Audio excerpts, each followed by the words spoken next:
So, ayun guys, ang daming mga tirang ulam kagabi. So, initin ko siya kasi sayang na mapanis. So, tingnan niyo yung ulam na sobra. Yan.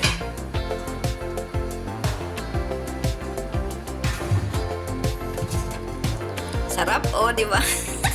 Kasi kahapon nag-day off ako. So, hindi ako kumain. Kaya ngayon, kakain ako. Yan. Adobong paa ng karning baboy. Sintabi sa mga hindi kumakain. O, di ba? Masarap. So, iniinit ko siya kasi sayang na ano. Kasi bagay, hindi naman ito napapanis. Pero as in, ang sarap niya talaga. Bala kong bumili ng kamote kasi masarap siya i-partner sa kamote. Oh.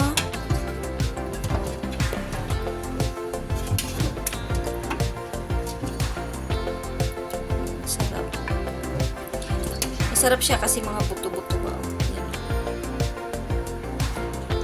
Yan. Tapos, ito, tingnan mo yung isa.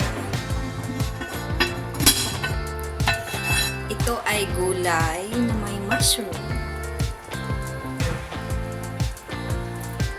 Sarap din niya.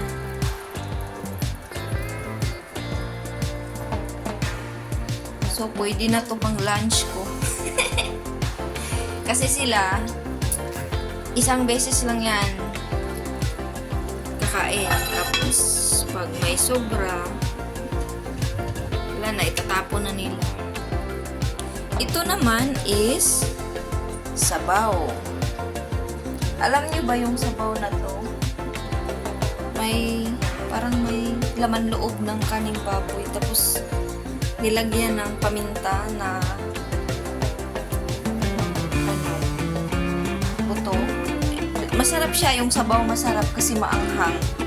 Tapos malasa din. So, kailangan natin mainit din ito, guys.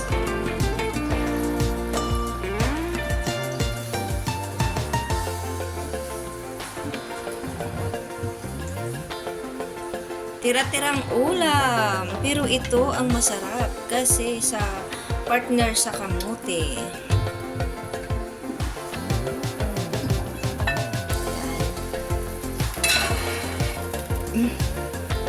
Antayin kong mainit.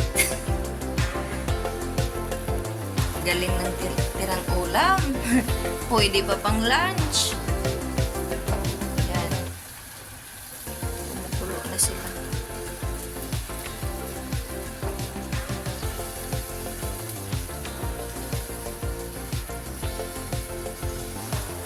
Masarap yung sabaw. Yung sabaw, gusto ko yung sabaw kasi maanghang siya. Kasi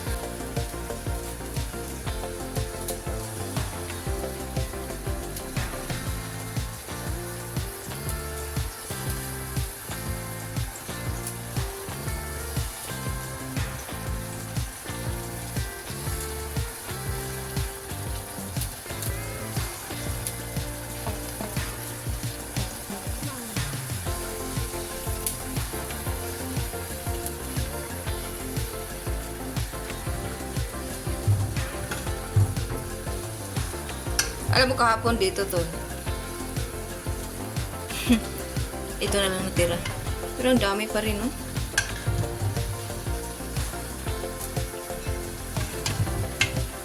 Itong amo ko pag nakaluto ng ulam, nako, pang isang barangay yung kakain.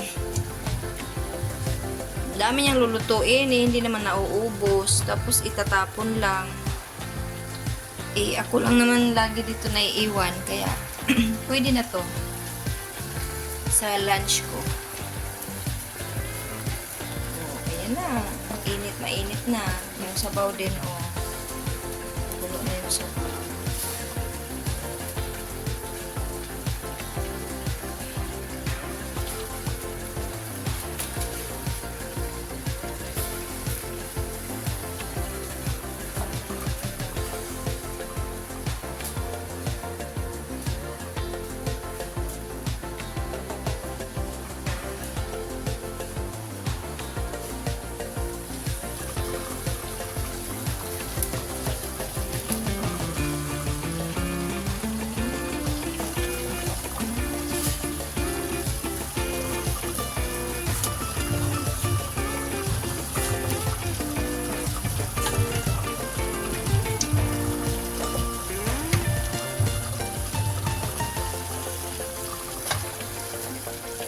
So, itong gulay, okay na siya.